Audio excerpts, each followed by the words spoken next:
Here we are. Thank you all for joining. Just a couple of things for attendees. If you can hear us, that's fantastic. We'll be sharing some slides. So just be potentially might need to change some things on your screen if it's not coming up fully. So I just wanted to flag that now in case it doesn't work for you. There's a chat box down the bottom here that you can add your questions into, and we'll try and weave some of those in, and any comments and thoughts, including any love notes like the ones you're already sending to Kim, which I strongly support. So I just wanted to start, I guess, by, I'm a person that loves to be around people, particularly when presenting. I pick up on that energy. So it's quite hard being here in my little house, away from all of you. So I wanted to sort of reach my hands out to the Zoom bit here, like as if we're holding hands or something. Elbow pumps. And I guess just welcome you all and say how grateful I am in these times. We're living in quite strange times. I wanted to acknowledge the stress and overwhelm that you might be feeling. I wanted to acknowledge that holding your own stuff, your families, your teams, and the people that you work with is a lot. So on that, I'm just inviting you, and it's obviously optional, but I'm going to take a breath in and out if you wanted to join me to start this off. So I'm going to take a breath in and a breath out. And just really invite you to settle into where you are. I know we've been talking about tea. I've got my tea and a heat pack, which keeps me feeling nice. And just invite you to take a moment to move your body and find a space that feels comfortable. And I acknowledge that many of you might have children running around in a home managing multiple hats. But if there's something that you can do to make yourself 5 to 10% more comfortable right now, I just invite you to do that so that we can really enjoy this time together.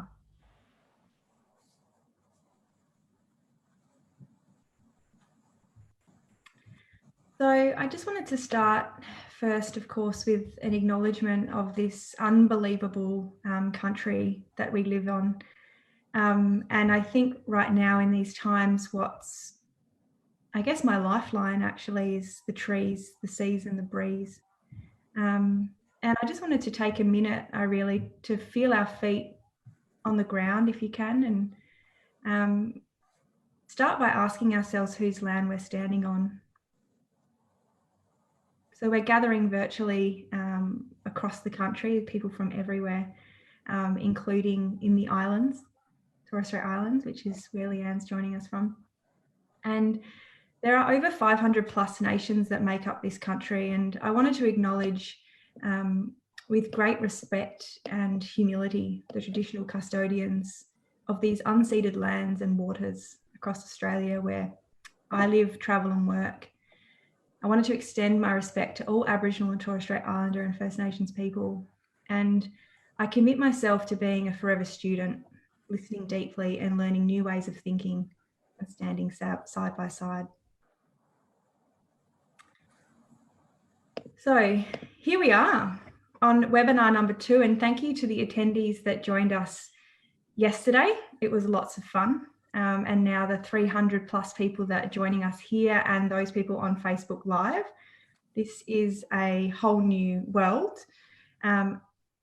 I wanted to just start, before I formally introduce the amazing people on this call, I wanted to just start with a love story. So there's a number of people in my sphere that I think of often when for those of you who don't know me, I should probably introduce, my name is Anna. And I've been travelling around and around this country since the beginning of the rollout of the NDIS, working in partnership with Early Childhood Intervention Australia, who I'm so grateful for hosting these sessions this week and the check-in sessions last week. And so a lot of my work, and definitely my passion, is on remote and rural services for many reasons, but one of those being that I find equity is the main driver for me around having equity and access for all children, not just children that live in urban centres. So back to the love story. So often when I'm driving somewhere remote or rural or in a conversation or a rant about my utter disappointment in the inequity that exists in our country in terms of access of service delivery for children and families, I think of these people often because they have committed themselves to pioneering ways of building and fostering relationships beyond the traditional mode of face-to-face, which is obviously the dominant approach in human services. I think of these people often as they give me hope and energy as they continue to carve out evidence and research and outcomes in Australia for children and families accessing early child intervention. So Kim, Simone and I met a number of years ago. I remember the first conversation I had with you, Kim. I think it was following a trip to Tennant Creek when the NDIS started rolling out there. And I was holding a lot of overwhelm around how things might be for children and families when there were literally no service providers. And Kim, as you will see, with her engaging and calm and innovative energy, told me about her work, and my world was transformed. And soon after, I met Simone, who, with her business partner Sue, shared the same passion around equity and access. And Simone was passionate about reaching rural and remote families, herself living in a rural area, knowing the barriers of geographical distance. For the last 6 years, Simone has been pushing for policy changes, adequate research to underpin the evidence-based quality practice she provides, and Kim's been there by her side on this project that we'll talk about today, the research, and multiple other projects. Leanne and I were introduced a few days ago over email, and I'm so grateful to have you here to share your wisdom and experience of accessing telehealth for your family. Leanne has been involved with Therapy Connect since the commence 6 years ago, I believe, and also involved in the research that we'll talk about. I guess the reason why I'm going on about this love story is largely because this webinar for us on this call isn't about how to survive COVID-19 in terms of your business. And I actually just want to be really explicit about that in order to honour the integrity and power of telepractice. This is a conversation today about the evidence that is there, the work that's already happening, and the outcomes that are being met for children and families. And although telepractice might be something you're exploring because this new world has sort of pushed you into this space, I wanted to be clear that telepractice isn't a new world, and it's an amazing tool for relationships. And on that,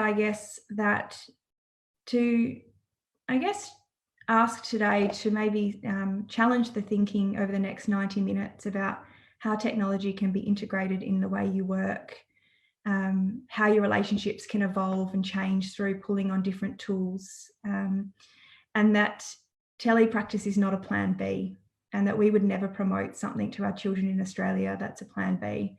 It's part of plan A, and I'm so excited to tease that apart today. So I'm already sick of my own voice. So I'm going to throw to the wonderful people in the group. So I might just first introduce formally Simone. So Simone Dudley is a registered occupational therapist and the co-director of Therapy Connect. Therapy Connect is a unique allied health practice providing a range of allied health services exclusively via online telepractice. Simone lives regionally and is passionate and committed to the role of telepractice as a service delivery model. Therapy Connect has established a client base across Australia and reaches overseas into Asia. Therapy Connect has been featured in OT Australia and Speech Pathology Australia's publication, received Industry and Health Network Innovation Awards over the past 5 years. Simone lives on a farm with her husband and 3 children near Deniliquin in New South Wales. So welcome, Simone. Thanks, Anna. No worries, thank you. And Kim? Kim is an occupational therapist as well, and with over 30 years experience in community disability services. Kim is currently working as an academic, teaching undergraduate and master's occupational therapy students and supervising research students. Kim's research is focused on allied health service design to increase access in rural and remote communities. Her research is underpinned by collaboration with community partners to identify practice-based issues and respond with evidence-based solutions. So welcome, Kim. Hi, everyone. And Leanne, welcome Leanne. Leanne Hill is calling all the way from a remote island in the Northern Territory. And I've been engaging, and Leanne's been engaging in a range of therapy supports for her son since 2013 and has had both face-to-face and telepractice. So we're really able to hear the depth of wisdom today about Leanne and her family's experience with both tools of engagement. So welcome. That was a long, sorry for attendees for me just going on to that, my own love story, but I actually enjoy the links here. Did you have any comments to make about that, Kim, Simone, Leanne, about the links between you all? No? Okay. One quick one. Simone and I actually met at an ECIA conference at Brighton some years ago. We were introduced by a colleague. So, you know, the things about networking at conferences being real, it's absolutely real, because the follow on from that has been enormous. Yeah, wonderful. And that's, I mean, part of the love story is ECIA being a Cupid matchmaker, sorry, in how we've all come together. So let's kick it off. We're going to talk through some slides today and sort of have a bit of an open commentary between us. So hopefully, I'm just going to share my screen.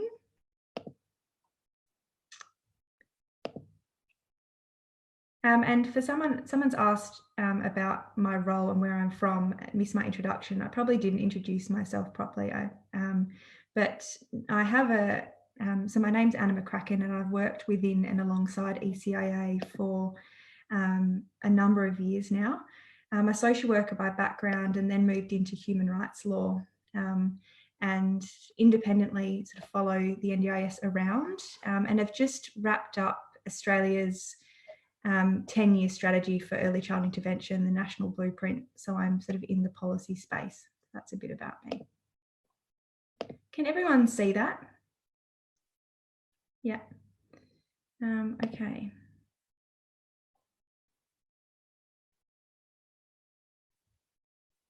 There we go.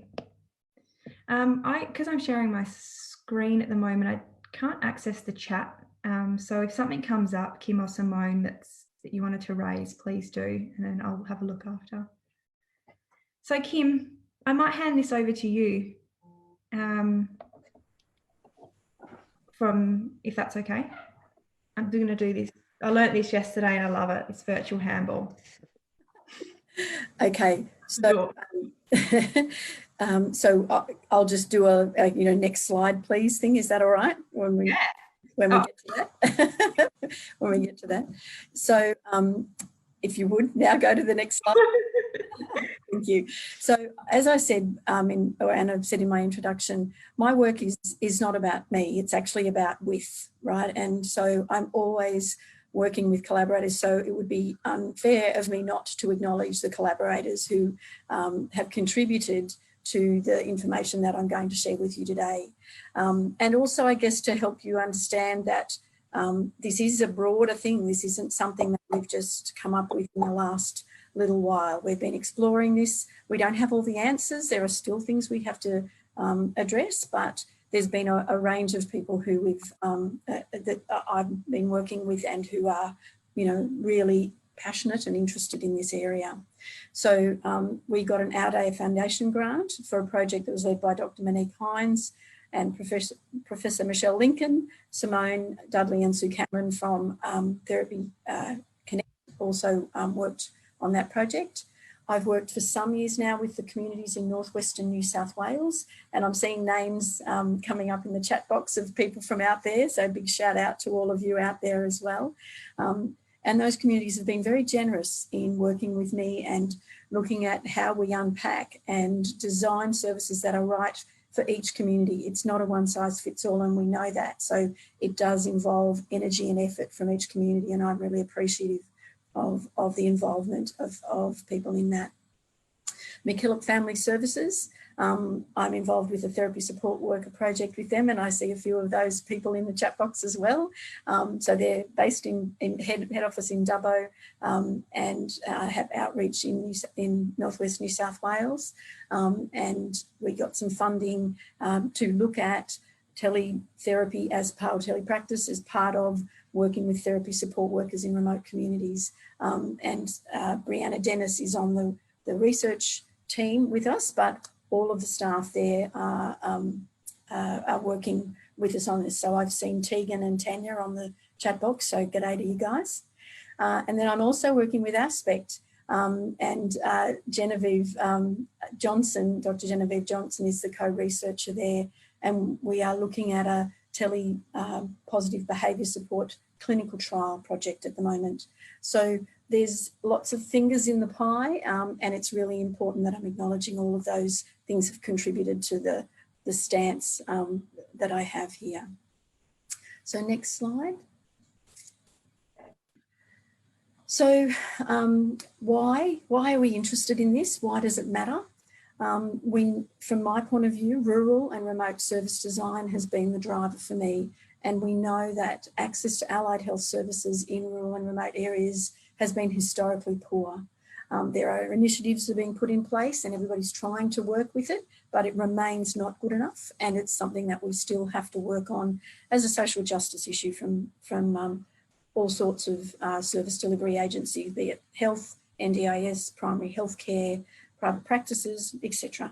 And so, you know, Simone and I had a very common interest in that when we met, that we shared that recognition of this as being a problem that we haven't solved, and we have to keep working on to find the right solutions. We're also aware that the NDIS offers opportunities for telepractice because, unlike the Medicare system, there is no restriction on providing services via telepractice in terms of the funding arrangements. We'll talk a bit more about quality and responsibility as a professional later, but the funding source is not limited and doesn't exclude telepractice as a delivery option.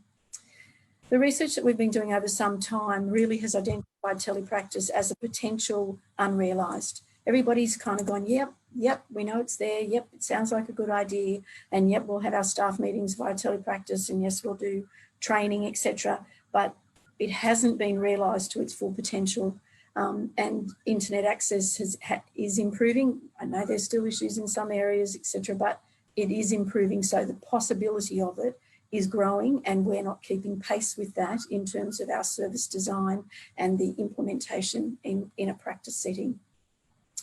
We didn't have good evidence around people with disability and with multiple needs in terms of telepractice. A lot of the initial research had more so looked at acute settings and health settings, hospital settings.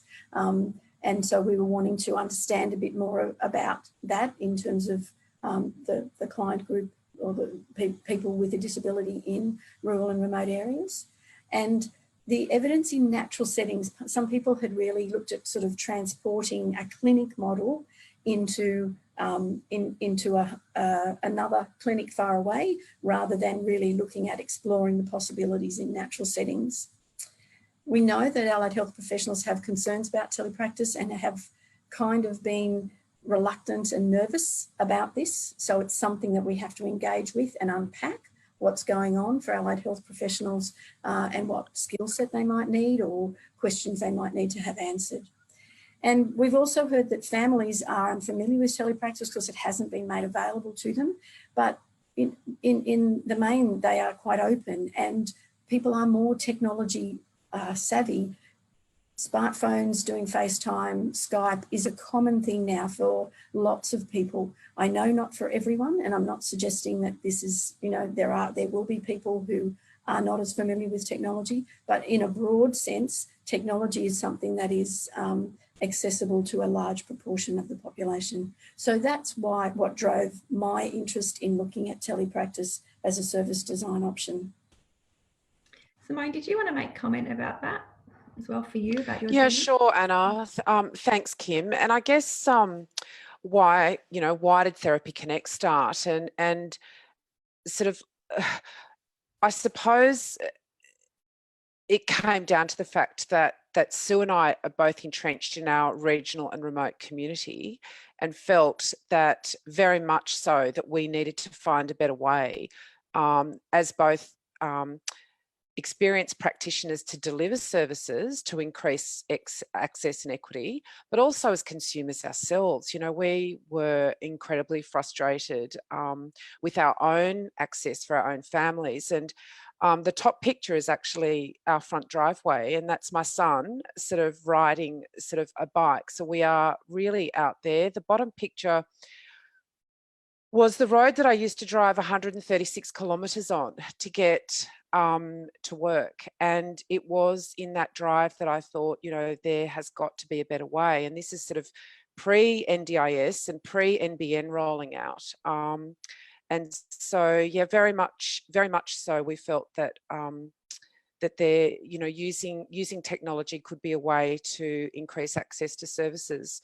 As we sort of got going with our journey and learning more about it, some things that was sort of quite astonishing for us around research was that Maxi Hamp did an analysis of the Helping Children with Autism package back in 2014, which was not that long prior to us thinking about telehealth, so a long time ago now. And that study found that 60% of rural, you know, that 60% less funding was accessed by rural and remote clients and families. So not only could they access less funding, but they were also 23% less likely to be able to register with the scheme, because how hard it was to sort of obtain access to allied health assessments and diagnoses. So that was definitely a motivator for us. And of course then the NBN and the NDIS. So yeah. Yeah, and I just wanted to acknowledge that we have Loretta Kingston Brown from the NDIA Early Childhood team on the call, and Loretta might make comment after just around the NDIS piece, and that it's very much a funded practice. Time to next slide. Oops. Okay, so I wanted to just bring this piece of research to your attention. Some of you may have heard I was on this name. I was on the Wobbly Hub Rural Research Team.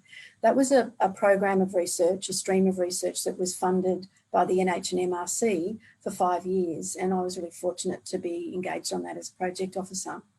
And so we were looking specifically at Western New South Wales and allied health disability service delivery out there.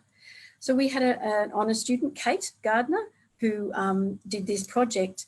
And one of the questions we wanted to ask, because we were hearing a lot of the time that families won't like this, families won't be up for this, it won't work. Now, and so Kate spoke with 11 families and asked them what they thought about the benefits and barriers of receiving occupational therapy. So it was focused a bit more specifically, but I think we can take some insights from this. And families were very open to this. They were very open to exploring it. They wanted a high quality practitioner, and that was their key thing, that they wanted a therapist who was able to be person-centred and adapt things to be able to work with them. And ICT, information and communication technologies, was part of it, that families were absolutely open to. Now, again, just to reinforce, I guess, that doesn't just mean video conferencing. It doesn't mean that you just set up the video conference and do the session that you would have done in person in a clinic or wherever, on a video conference. So it's actually about tailoring it and personalising it to the need. It might be programs that you send, it might be linking in via phone, email, etc. But it was exploring the full range of options for consultative remote service delivery, and families were up for it. And I guess just to flag, this was published in 2016, but this conversation happened in 2014, right? That's when the data was collected. So again, this isn't something, and so since then, there's I think more familiarity with a variety of platforms. There is some improvement in the NBN coverage and internet coverage more broadly. So I wouldn't think that it's a safe bet as a provider or as a practitioner to think that families won't like this. Some families won't like this, but I think that you need to be asking that question. Don't make that assumption. Don't let that get in your way of exploring this as part of your service delivery. It may become a dominant part for some people. It may not become a part for some families. It might not work for some families, but don't let that make you make generalisations for all families. You have to have that conversation as a provider to be truly person-centred. So this little bit of research kind of nudges us to think, oh, maybe I am making an assumption here. Did you make any comment on that? Simone or Leanne? Yeah.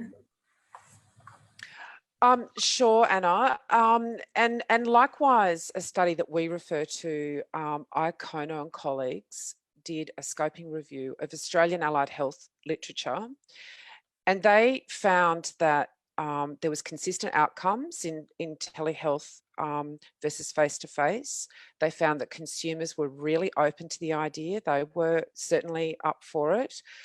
But in contrast, it really highlighted the practitioners' reticence, and this is something that you know, we find interesting. It's consistent with what we hear. We hear practitioners sort of express their concerns and their reticence. So that's interesting that that was sort of validated in that research. Absolutely. Any more comments on that slide?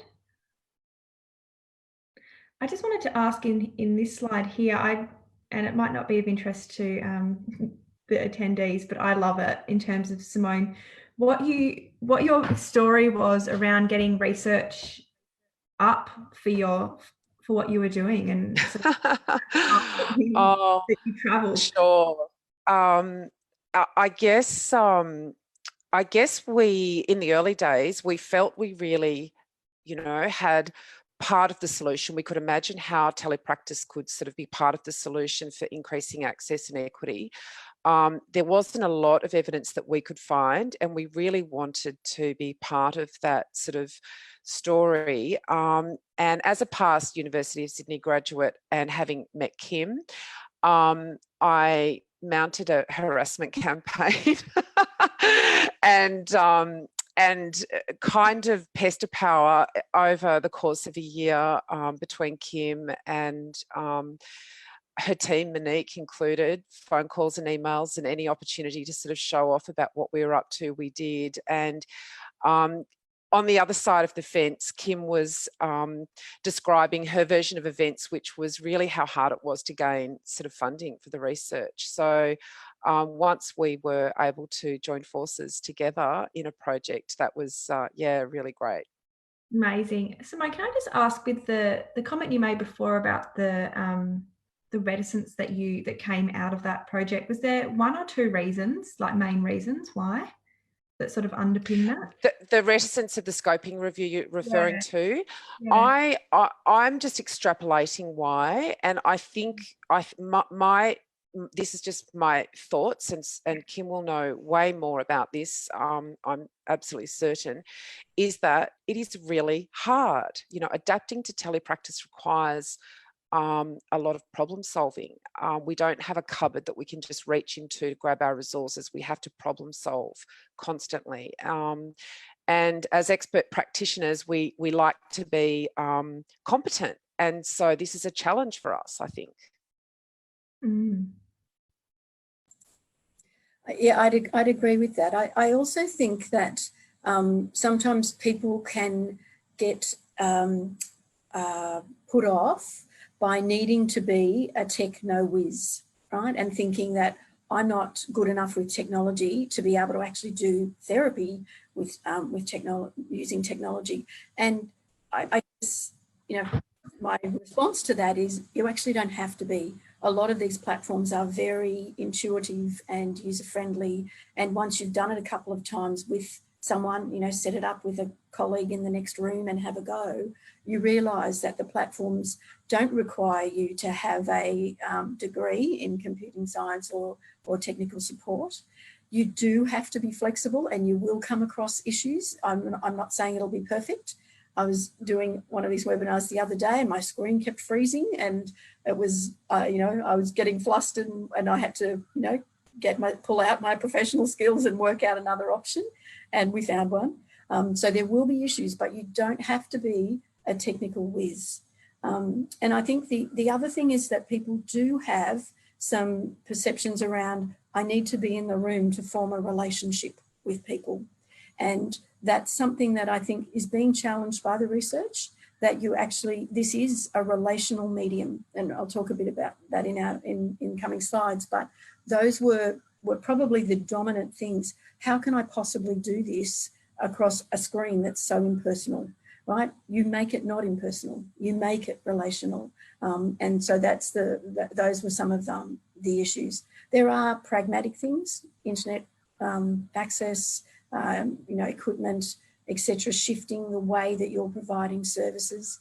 There are pragmatic things that people have to do a lot of work on to get past that reticence. But I guess what I think this piece of research supported for us, I know it's only a small number, but it supported for us a challenge to that assumption that families won't like it, and that's why I'm not going to do it. So this piece of research was about that. Wonderful. If I could just add something quickly to that. Oh. Something that I've found myself as a parent, talking to parents who have a newly diagnosed child, the thing that I've found most common when people aren't too sure about telehealth, when we're talking specifically about occupational therapy, it's more that the parents have, especially in these remote areas that I've lived in, they have no experience with occupational therapy. So it's that mindset of, if I don't know what occupational therapy is, then it's not going to work through a screen. Yeah. So I find for some parents, it's not actually the objection to going to telehealth. It's more of just not knowing about what the service actually is. That's an amazing point. Yeah. Thank you so much. Any other comments on that slide? Michelle. Move on. Yes. Okay, so this led us, and this is the collaboration that we did with Therapy Connect, and Simone, Monique Hines was the leader of this project, and I myself and Michelle Lincoln were the academic side, and then Sue Cameron and Simone were the people from industry. So it was an industry collaboration, and we got some funding from the AUD-A funding group, which no longer provide this kind of funding. We were the last round of this funding, so I feel extremely grateful that we kind of got in at the time. And it wasn't a huge amount of money. It was $20,000, which is not a lot of money for research. And I think this has been the gift that keeps on giving, to be quite frank. And so AUD-A should be very happy with the return on this investment. But we really wanted to understand with the client group that Sue and Simone worked with, to what extent can quality services be provided, and what are the essential components of successful telepractice models. So we weren't doing a clinical trial where we were comparing in-person to telepractice provision. It was 4 in-depth case studies where we looked at what happened for people in receiving telepractice. So we did look at therapy outcomes, and we did look at some process data around how much time was spent, preparation, costs, etc. But what I want to talk to you about today was we also interviewed people in depth. And so what I'm wanting to highlight today are those in-depth interviews and the themes that came out of those in-depth interviews. The research was conducted over about an 18-month period, and it was, a formative time for Therapy Connect. I think that's a fair statement to make. It was a beginning where things were expanding, but Simone and Sue were really committed to this service model, and we were committed to trying to capture some evidence about the delivery of services in this way to children with a disability and their families in remote areas. Did you want to add anything there, Simone? Yeah, I suppose I'd just love to say that for us, it was just such an incredible opportunity. So we felt that our commitment was sort of really clear and obvious. We were doing cartwheels, really. We were turning ourselves inside out to try and learn and deliver supports online with clients.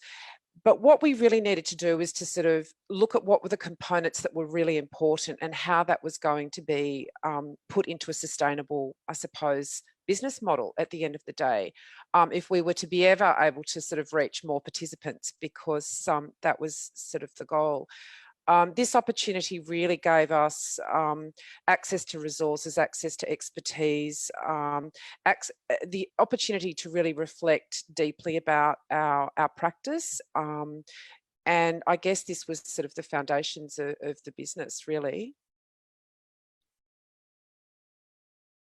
Yeah, and I think the other thing that from my side of it as a researcher was it gave us a really strong insight into the business side of it as well, right? So it wasn't just, so it is about quality, you know, therapy and implementation of evidence-based practice, etc.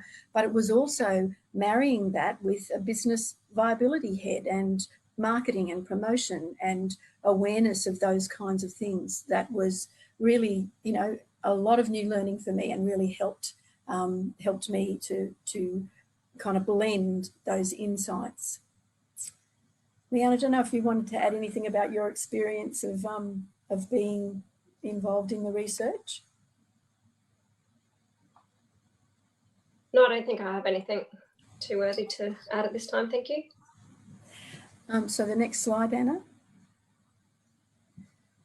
So one of the things that we were really wanting to look at was, you know, what actually did it look like? And, you know, Simone and Sue were really able to help us. And I think in reflecting on it, it helps them to break it down into all the bits that were really the essential part of a telepractice service delivery model.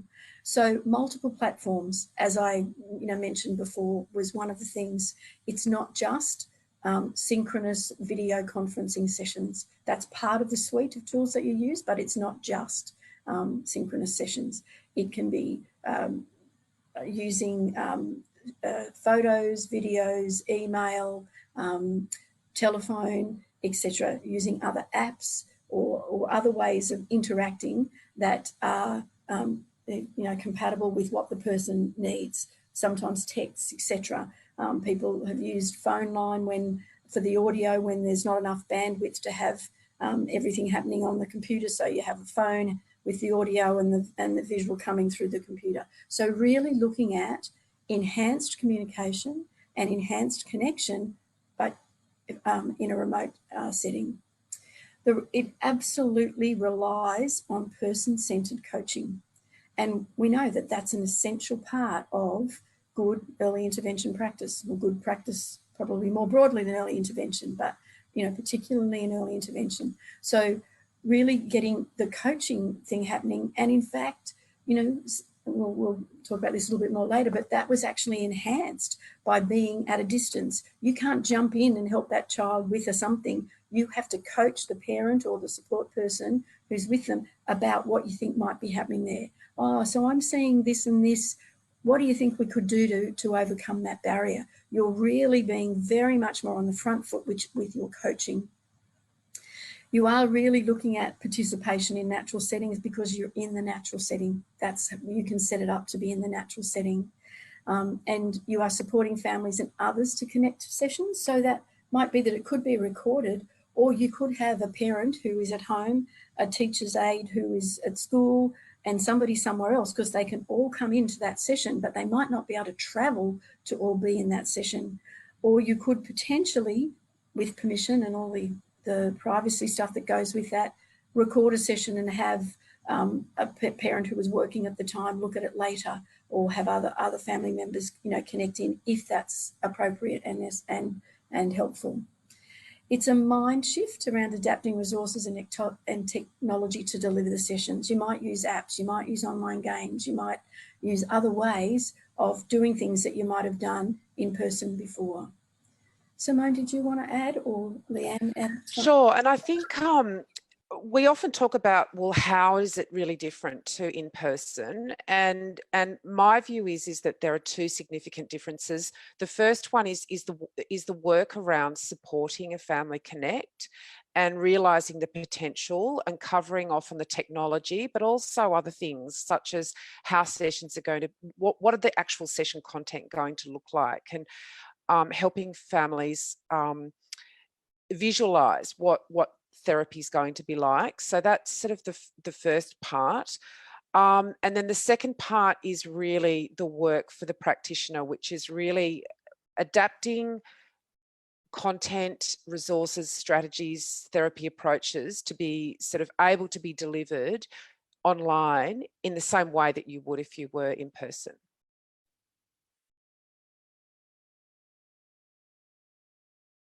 Next slide. I think it's a really good wrap up of that one. Yeah.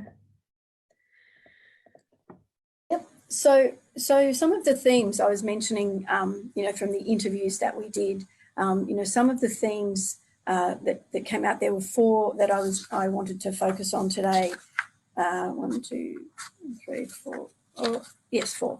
And, you know, I think one of the things that's important for us all to realise, and, you know, is that it's a journey to coming to grips with telepractice. And I've just been flicking through some of the questions while Simone was speaking then. And, you know, people are saying, how do I get the skills for this? How do I, you know, understand the technology? How do I, you know, go about this? And not that you jump in at the deep end, but I think you do have to do a bit of an audit of what it is that you need, or what are the barriers, and then try to knock them off one at a time, right? So it is a journey. It is not something that you're going to just suddenly go, right, I'm sorted and my practice is going to be able to move to this. It's a journey, and you have to identify, as a professional, you have to identify risks and issues for you as a professional, and then mitigate them or manage them. So whether that's training for you, whether that's buying a different kind of a platform, or whether that's you know, putting in some different procedures, whether it's around, you know, getting to grips with your own fears and concerns that are more broad, that it's a journey. And so we certainly heard that in talking to the families that, so I think that that's something that we all need to kind of accept and expect in our, that the journey to telepractice is something that will be individual for us all. Did anybody else want to comment on that? I think Simone is having maybe some internet challenges, but we'll go to the next one, and then we'll shoot to Leanne after. Leanne, did you have any comment on your journey to telepractice? Not at the moment. Well, my journey really started just out of necessity, because we've had, my son's 11, and we've had probably only 2 years of his life where we haven't lived in a rural or remote area. So we only had 2 years where we could access in-person, face-to-face therapy. And apart from that, telehealth has been a real necessity for us. Our first experience with telehealth was more centered around parent training rather than interaction with our son. So that was just how that was delivered at the time. And then now working with Therapy Connect, we are doing basically what is like a face-to-face session, but just through the screen. Wow. So and I know you were mentioning the other day on the email around the different sort of types of things that you've experienced, like in the back garden, or in terms of video gaming or screen sharing with practitioners. Did you have anything else to comment about that? The great thing about being in the home environment is it is an environment. It's not just a room. So as you were saying, Anna, we have had sessions where we've taken the iPad or the laptop, whatever we're doing, into the backyard, and he's been on the swing set. Or you might be in the hallway and doing physical activities in the hallway, or even just as simple as moving the screen at times to then be able to get up and do active parts. Of course, there's some times where you are just sitting at a desk, you might be down on the ground, because you do have so much space within your home environment and you're utilising that space that you have. Wow, I think we'll come back to you with more questions soon to unpack your experience. Welcome back, Simone. I think we lost you there. Sorry about that. We're doing a bit of home education here, and so I had to juggle children that were told they weren't allowed to access the internet as well. Perfect, wearing multiple hats. So, Simone, did you have any comments about the journey to accepting telepractice? Yeah, look, I guess this is a really big topic. We are now evolved because our client base are actively seeking telepractice. So we're not, I would say that there's been a big mind shift around the general consumer sort of perception of what might be possible in the past sort of 12 months or so. But certainly in the early days, one of the questions that I get asked probably every day is, how do you do OT online? So people can visualize speech, they can visualize sort of talking therapies, but it's hard for people to visualize the more manual or physical therapies. And I think that once people can understand how it can look, then that starts to sort of support that acceptance. Okay, so it's not really, that much different.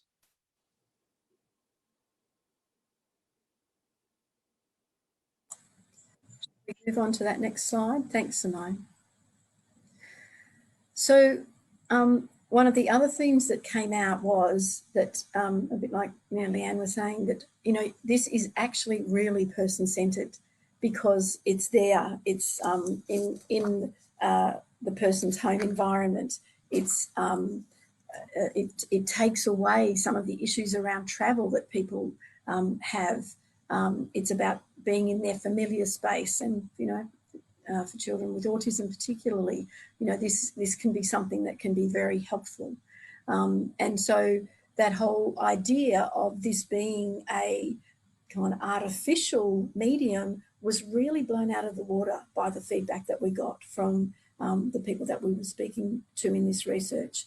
They were saying that that it might not be for every family that the child sits in front of the computer and does something on the keyboard with the therapist, but the parent might be walking around with the computer or the iPad or whatever, and showing the therapist the things that the person's doing, or having things set up that they're doing, so that it can be really tailored.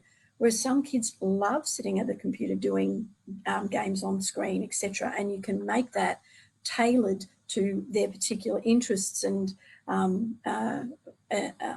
level of ability. So it is extremely person-centered medium. It doesn't have to be this artificial kind of removed and remote way of providing therapy. Did any? I think the only comment that I would sort of make here is that this sort of really is so important for us right at the start. So the way that we would design a bit of a plan, the way that we would offer appointment times, the locations that we might sort of work on, this phase is really part of our initial sort of clinical assessment or client onboarding phase. And there's a lot of it's just so important because of the flexibility that telepractice offers. There's so much opportunity for clients to be able to choose the time, the location, the venue. And so for some clients, working at the grandparents' house where they actually play is a really great space for sessions. For other clients, okay, they're working mums, but there was a small window in between childcare where we could go to the library and do some stuff. So every sort of session will look different, and the way that our approach is to design that really with the client's needs and goals sort of being the drivers of the components of the telepractice. Just wanted to make a comment before I go on about being in the home environment, because I use virtual sessions a lot to connect with families for my own advocacy work.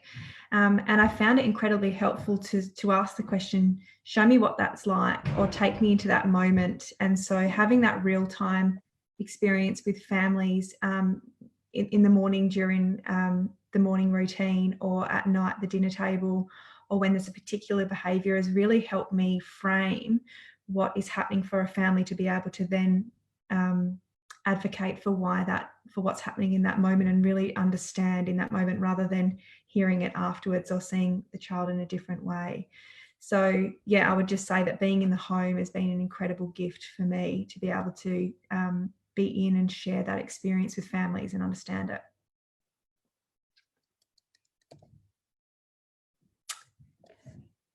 Just one other thing about that previous slide. I think the other thing that Simone reminded me of is actually really negotiating the focus of the intervention, and you know, goal setting is a fundamental part of all the work that we do, so that we have shared expectations and a shared focus. And telepractice is no different to that. And so, but what you have to do that's different with telepractice is recognise the strengths and weaknesses of this platform, right? So it's about understanding shared expectations. We don't want families to be thinking they have to get their child to sit in front of the screen for an hour, and that will put so much pressure onto them to, you know, have their child sit still and, you know, whatever, or that they have to be doing things that are not reasonable within the frame of their routines, or within the frame of the child's, you know, abilities and skills and interests at that time. So that thing about being person-centred is also about having shared expectations that are, you know, reasonable and appropriate for the family, the child, and the setting. So this does link in with the next point about the relationship-based nature of telepractice. So you can do things together. You can get a really strong connection. There is research that's coming out around therapeutic alliance, more so in the speech pathology literature, but it's you know, there more broadly, and that it really is something that can be very relational, and it not just relational with the parent, it can also be with the child. You can share the mouse so that the child can engage with the material that you have on the screen.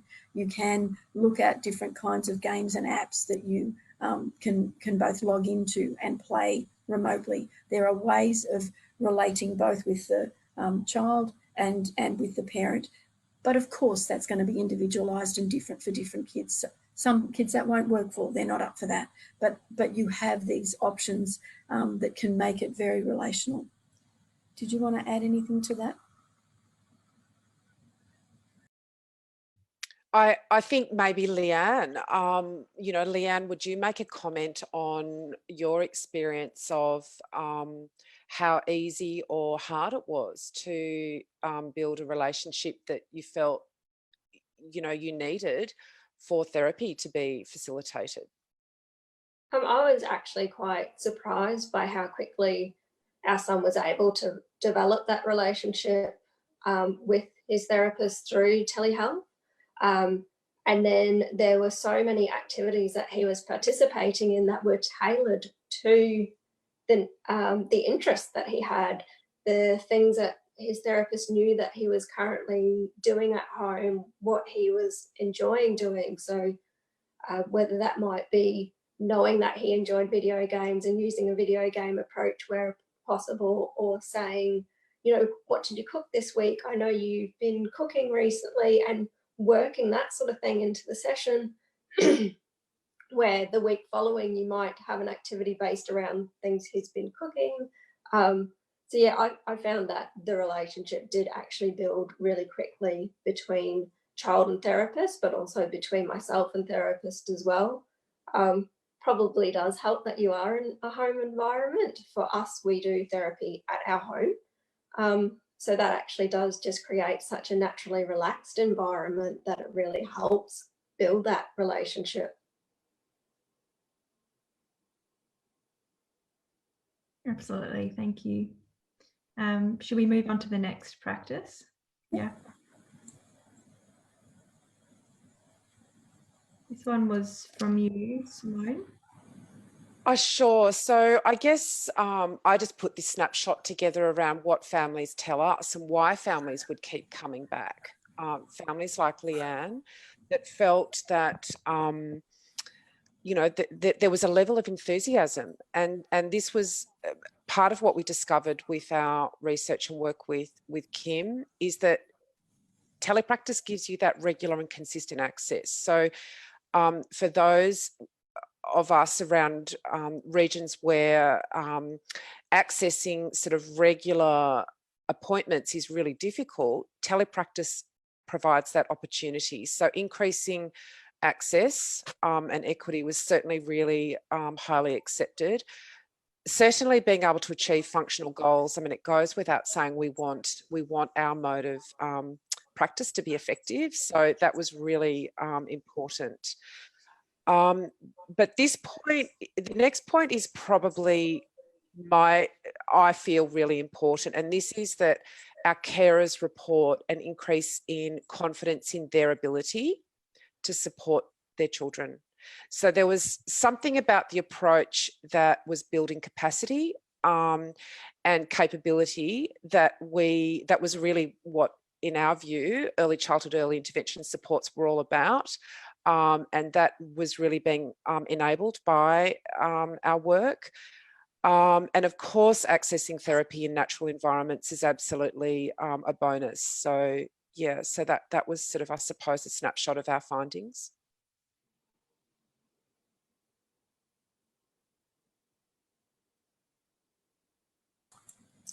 Can I just jump back? There's one slide that was missing about the role of technology as a vehicle for service delivery. So I'll just quickly speak to that. It's fine that the slide isn't there. But the last theme from our research was that people at times, you know, were a bit afraid of the technology. But if you actually stand back and see that you're delivering your professional service, and the technology is just a means to that end, right? That's allowing it to continue. Now, our research was looking at that in a rural and remote context, and obviously we have some different contexts now, but it's the same deal, right? That the technology isn't an end in itself, the technology is a vehicle. Now, you know, my kids are far more up on the latest apps and, you know, different games and, you know, online gaming stuff, you know, than I ever will be, right? But the families that I work with or worked with would inform me of that. They will be able to tell me what their children are into, what apps I might need to download, and families will share that with you, and you then will be a learner on the journey with people around that. The technology is just a platform. It's just an enabler, and you can learn that together with the family. So don't let that put you off. You don't have to know it all. You need to be able to do the general connection stuff, which isn't no harder than turning on your smartphone. It's then the other bits that you can add into that to, you know, really personalise and individualise it. And no doubt the children who you work with will also teach you about the apps and, you know, oh no, you do it this way. I've learnt so much from a lot of the children who were very, you know, into, you know, particular areas of interest and being able to find every dinosaur site on the web that I have never been able to know about, right? So don't let that get in your way. Go on the journey with your clients and the children that you work with around technology being a means to an end, not an end in itself. So that was just that last little theme. Yeah, it's interesting you talk about don't let that get in the way. I feel like for me, I remember this light bulb moment once when I was driving. I just drive around and around the country, as you know, for work, but I was going to drive 8 hours to see a family, and the family said to me, why don't you just call us? Why don't you just do a video call with us? And I was like, what? And I wanted to, but I just assumed that that wasn't going to be a possibility. I'd made this assumption, and I actually had to get out of my own way. And then magic sort of unfolds and I use it all the time now, but it was that getting out of my own way, which was the light bulb moment. And I'll just share really quickly, Leanne, oh my goodness, we've had some funny tech moments. How about you share a story? Sure. So my son was actually in a session with Simone, and it's a session I think we'll both always remember, especially because of the absolutely impeccable timing of what happened. So Simone had asked my son if he could demonstrate to her what a poor sport might look like. So my son was physically demonstrating what a poor sport might look like. And at that exact moment, my computer just blew up. So Simone's left sitting in her office with just a black screen from my end, no idea what's going on. I'm trying to talk to Simone, ended up on the phone with her, ended up without a computer for several weeks, and we just dealt with it. We did the best that we could. I had an iPad. We quickly worked out how we could then connect through the iPad.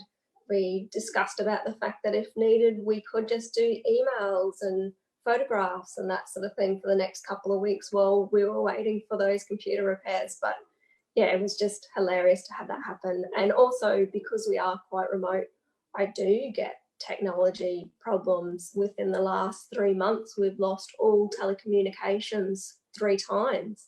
Once was for 3 days, and that just happens. So I'm very upfront now with service providers of saying there may be times where you can't get a hold of me and I can't get a hold of you because we just lose telecommunications. And at the end of the day, we just have to deal with it and be flexible and work out a way that we can still work together.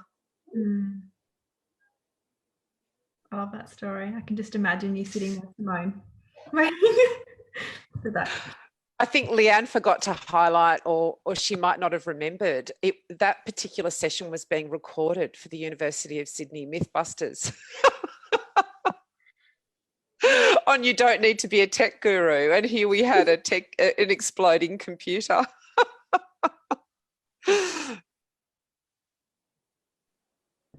Should we move on to the evidence around and some of the outcomes? Yeah. Sure. Simone, did you want to talk to the ECI scoping review? I'll have a... Yeah, and I guess we've already talked about this, that this review really highlighted that there's, this was done across allied health, so across different allied health services streams and across different contexts. So it wasn't just looking at early intervention or speech pathology, and that's why I like this, because it is a really wide scoping review of Australian research, and what it highlighted is the evidence of equivalent outcomes, the acceptability to consumers, the clinician reticence that we've already spoken about, and the fact that just more research is needed, which is we would all agree.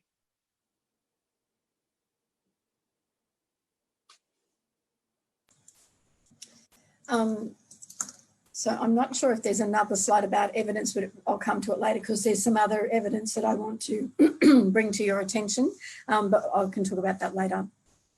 So one of the things that I wanted to just ask you all to reflect on is, can we achieve quality practice using this platform? Because that's the key thing, right? We want to make sure that we're doing good things with families when we're using a telepractice medium. Excuse me. And you'll recognise that these 7 points from the a document from 2008, 7 key principles, what quality early intervention practice looks like and doesn't look like. So I've just pulled out the 7 points, and when I went through them, I'm going, yeah, we could do that with telepractice. Yeah, we could do that. So I kind of just encourage you to think about that. You might have to think about doing it in a different way, approaching it with a different set of tools, adding some tools to your toolkit, but your stance and your professionalism is the same in providing the services to young children and families, but using this telepractice medium. And some of them, you know, like number 3 here, is to work with and support the family members and caregivers in a child's life.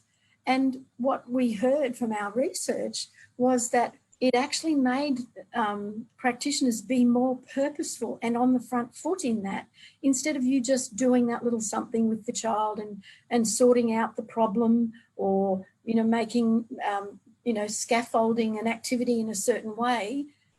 Over telepractice, you have to really be very explicit in what you would do and hand that over to the family or the family member or the other carer. So I think it actually makes us do that a bit more on the front foot. And we've already talked about person-centeredness, which is point 4 there. And Simone's really highlighted about functional activities and collaborating with the families to work out what the priorities are. All of that can be done via a telepractice medium. And then the point about a primary provider, you know, that's something again to think about. You know, you can still look at, you know, this as something that there is one person who is the main connector with the family. Families are busy. Families have a lot going on in their lives, and it's important to work out what's the best way to deliver. And that's a conversation to have with the family around what's the best way to do that. But reducing the load of contact and appointments, I think, is probably welcome by many people. I don't know if anybody else wanted to comment on those things. All good? So basically what it comes down to is that you have to be a skilled allied health professional to do telepractice. There's not much, you know, much different. It's you do need to learn a platform and rethink some of the tools that you will use and how you approach it. But it's about being person-centered, attuned to your client's needs, having good clinical reasoning and backups when the computer explodes in your brain, just to kind of go, okay, let's work this out, right? And problem solving, doing preparation for sessions. It isn't just, you know, rock up and let's see how it goes. You might need to prepare and send materials over to the family, you know, via email, or ask them to have out some jigsaw puzzles or whatever it is that you might think you're needing. But it will then be very contextualized that that's something that the family already has. Or you might give them suggestions. Oh, could you get larger crayons? You know, it seems that might be helpful for your child, and seeing, you know, if those sorts of things can be prepared, you know, for your sessions.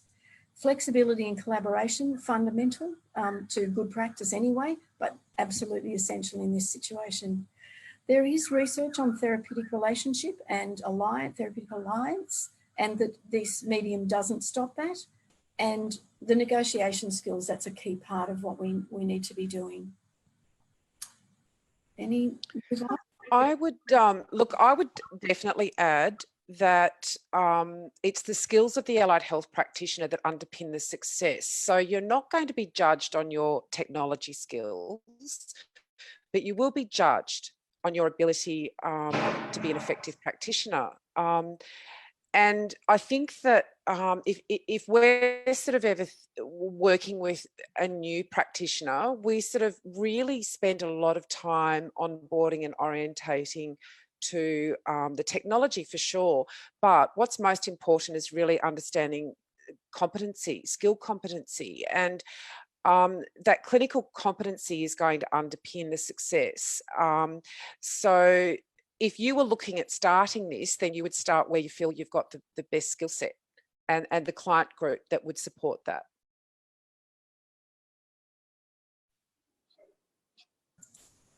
There are a couple of questions that I've just noticed on the chat function. So somebody was asking about educators and how they can, you know, facilitate that team around the child using a telepractice platform.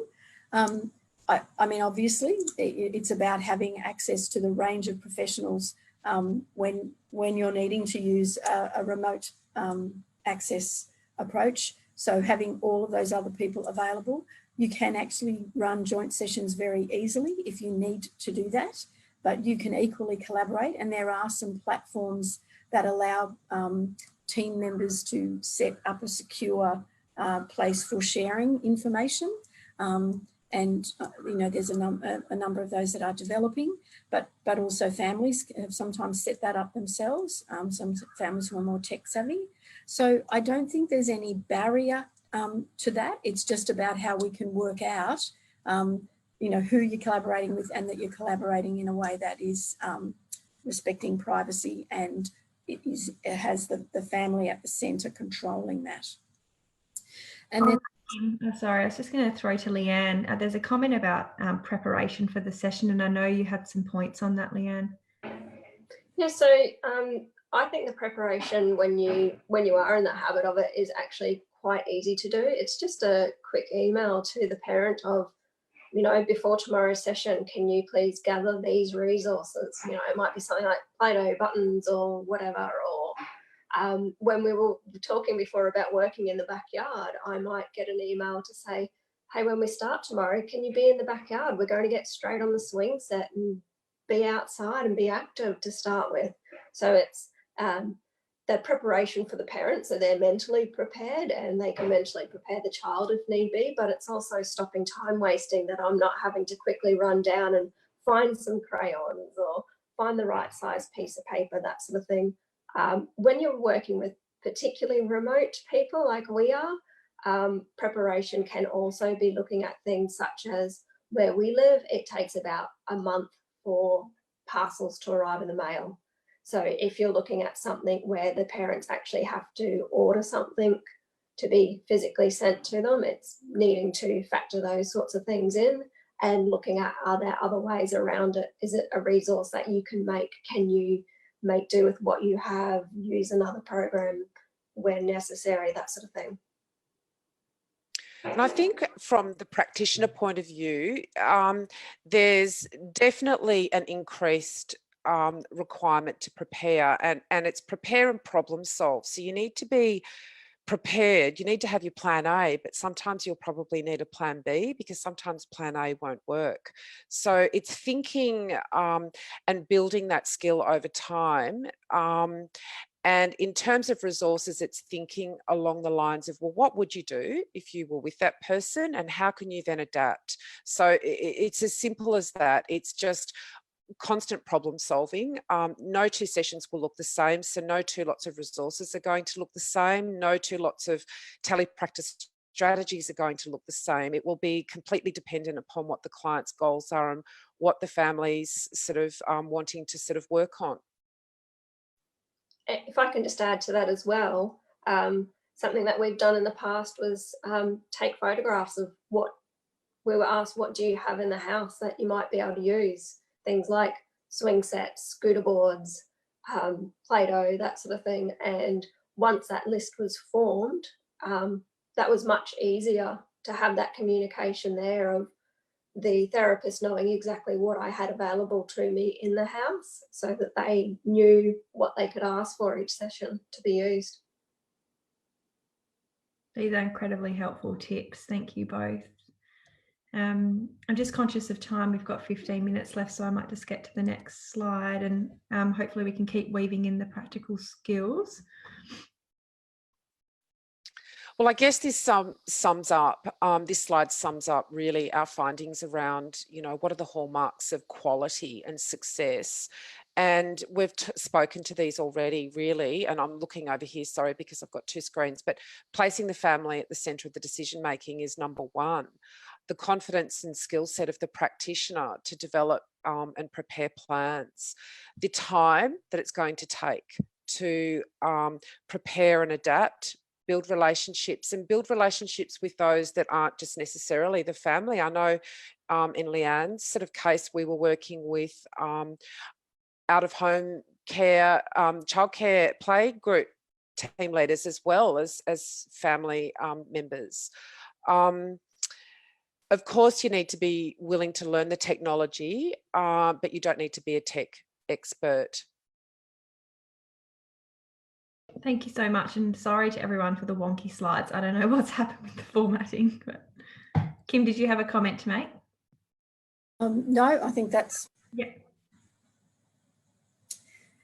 So this is sort of wrapping back to our research that we did with Therapy Connect, that it's a small piece of research, but we found positive preliminary findings that it was acceptable, that it was feasible, that the children involved did improve their goals, so the specific goals that were identified for the therapy sessions and intervention, that it increased access to services, and it gave people choices about their services instead of perhaps just having one option only, and that it absolutely was consistent with contemporary models of service. It didn't mean that it was a poor quality service. Move on to the next one. I agree. Yeah, that's great. Thanks, Kim. So I guess, you know, the drivers at the moment are just obvious because we're in this pandemic situation, but the drivers for us a couple of weeks ago were around the fact that consumers have funding and there's geographical isolation. We've got thin markets, we've got long wait lists. It's hard to find providers. There's an increase in connectivity with internet NBN infrastructure. And there's a desire to access services from home from consumers. And these are the things that sort of we hear from our families as to why they come to Therapy Connect. I just want to make comment when we're on these pages now. If Loretta is there from the NDIA and wants to join this part of the conversation, it might be helpful.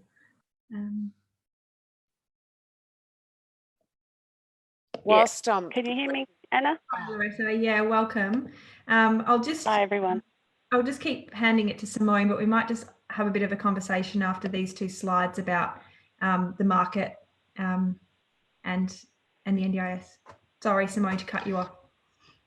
So as an industry, I think what we want is to make sure we've got this quality telehealth industry that, you know, I suppose we've been working really hard for 6 or so years on this, and everybody's trying to adapt really quickly, but quality and making sure that we're that people understand that it's possible to access a quality service via telehealth is important, that it's possible to deliver a quality service is important.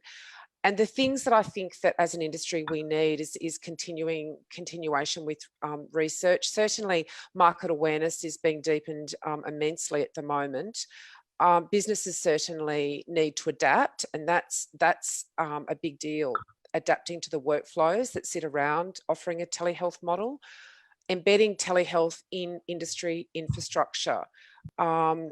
Just a really quick example on that is search tools on search sites such as Find an OT or Find a provider. So working with industry to sort of support access to telehealth, and of course policy. Well, we've just had some Medicare changes announced this week. So these are things that we've felt over the time have been important for us. Thanks, Simone. Loretta, did you want to make comment just about anything that has come up during this webinar so far, and I guess in terms of the NDIS position on telepractice? Hi. Well, I think that we just agree with everything that's been said, and I think Kim said it in her very first slide. The NDIS funding does support this way of working, and in fact, we're very pleased about the opportunities to focus on discussions about best practice and how telepractice does support and enable best practice in early intervention in natural environments. We're really focused on this in terms of the way our early childhood partners are working with families as well. So it's certainly important for providers, but also important for the early childhood partners all around the country who are still continuing to support families to have the supports that they need to access early childhood intervention. And it really fits well with choice and control, as you've just said. This enables families to have a wider choice of providers to find the right supports for them and their child. And we know and feel very confident that families' funding can continue to be used to access supports throughout this challenging time, enabled by telepractice, and hopefully it's going to open up a whole range of experiences and improved confidence in delivering services in this way that will continue well into the future. It won't just be for now. It'll be definitely improvements for the sector overall for the future.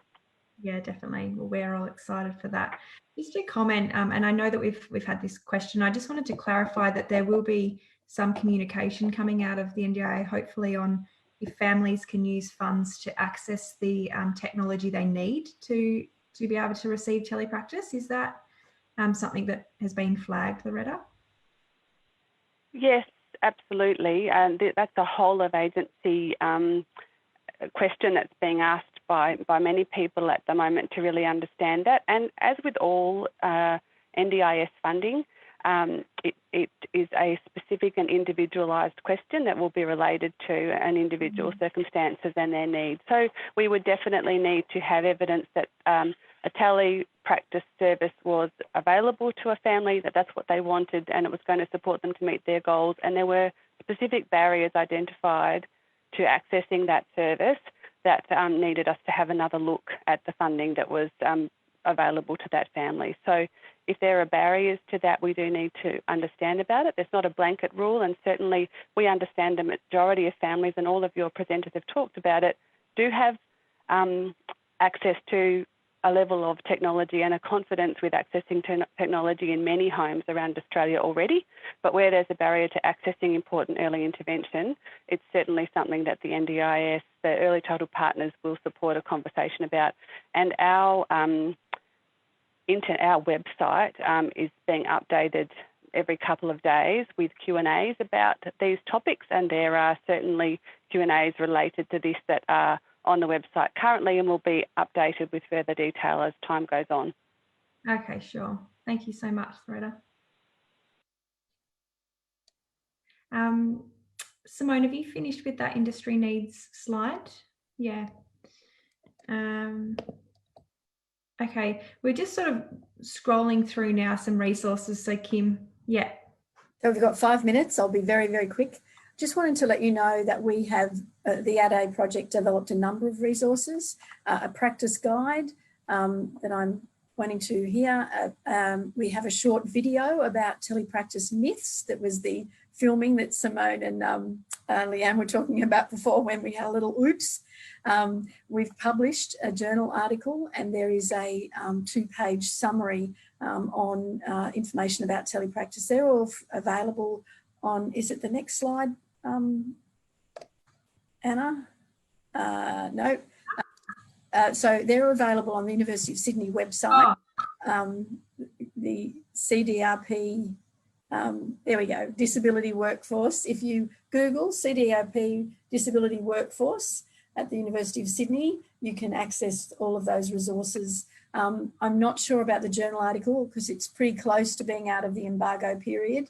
You can at least access the abstract of the journal article, and so that information is freely available there to everyone. There's other research about telepractice that I wanted to, that is basically supporting the stuff that Simone mentioned earlier. Particularly, these are Australian resources. So Danielle Wales, The Efficacy of Telehealth Delivered Language Intervention for School-Aged Children. So that's a speech one. And then one by Speyer in 2018 that was around just looking again at more broadly the efficacy of telepractice. But I wanted to also point you to the Royal Australian College of General Practice. They have telehealth video consultation guide that's freely available, that has lots of links and information to stuff about privacy, some of the technology requirements. I've seen some questions around that. Nobody's recommending any particular product because there are multiple products, and it will depend on the size, the volume of clients that you're working with, the nature of the work that you're doing as to what sort of level of technology you might need. But there's some good information on that site. Also on the Medicare site, there is information about things to consider when you're looking at technology. So, Zoom is one option, and there's Zoom Health, then there's Skype Business. It's got different levels around privacy that you need to consider. And then the World Health Organization guide that's pictured there is another thing for you to just think about how it can strengthen health systems. So allied health service delivery is sort of what I was thinking there, to just draw that to your attention. So both those, the Royal Australian College of General Practice, the Medicare website and the WHO guidelines are all freely available. Thank you. And just wanted to leave with some, we'll leave with a comment each about some, a tip to take away. But for those of you who wanted to contact Kim, there's her email there. And we'll send this out though, so that you have it. And Therapy Connect's contact. And for the lovely Darlene in the chat, I'm sorry that I moved so quickly. There's the Google that you need to Google there. So it's the Centre for Disability Research and Policy. That's the whole name. But if you just put in CDRP, it will come up. Simone, were there any resources you wanted to share? We had like an introductory tip sheet that I sent via email that you're welcome to send out to everybody, Anna. Yeah. Just which summarised, I suppose, a lot of what we've talked about today in general terms. And I suppose I just wanted to conclude by again affirming that it's possible to deliver a quality service via telehealth that's consistent with best practice principles. We're really proud. We've just passed our audit with elements of best practice, and we're ECI registered. So we're a great example of that, and that in order to sort of, I suppose, get going, my tip would be to start where you feel you've got the greatest clinical competency, and to just sort of activate your problem solving processes in order to sort of just start that first session off. Love it. Leanne, did you have any tips that you wanted to leave people with, tips for service providers? I just wanted to say, as we wrap up, something that sat with me the whole webinar is your comment around language and around the uptake of telepractice might not be because people don't want to use technology, but they might actually not know what the name of the profession or what it looks like. And I think that's actually been something we've been grappling with for a long time in early child intervention, is around our language and how we explain what we're doing. And I just love that it was mentioned today, and it sat with me the whole time. So thank you for that. And wondering if you've got any other wisdom to share. Again, I'd just like to reiterate that it does work. The relationships definitely do build, especially when you're looking at learning with young children. Of course, they're going to be really interested in you, not just you being interested in them. So things that we've done before is emailing between family and therapists pictures of animals, pictures of what our street looks like, or if you're not comfortable with that, a picture about your town. And all those things really do build the relationship. You start to dissolve that barrier of not physically being there. You really build that connection. And again, that connection during the actual sessions. You think about a session you would have with a child in person. You might end up laying belly down on the floor playing Play-Doh. There is no reason you can't do that through the screen, where that child is laying down on the floor with the Play-Doh and you join them by moving their screen and getting down on the floor with them. And that just really dissolves that feeling of not being in that same room. It really, you are connecting and you are there together. Wow. Thank you so much, Leanne. Kim?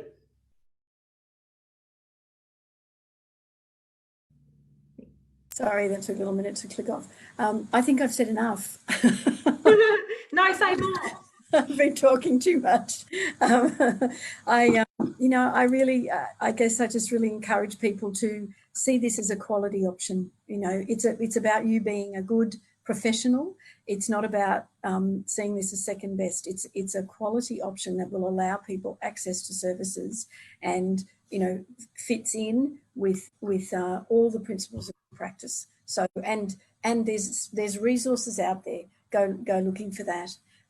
I've seen a thing about some references. I'm happy to provide the reference list to send out to people or to post somewhere. It was on the original slides, but we've been merging and whatever. So I'll make sure they get that. Yeah. Loretta, did you have any final comments?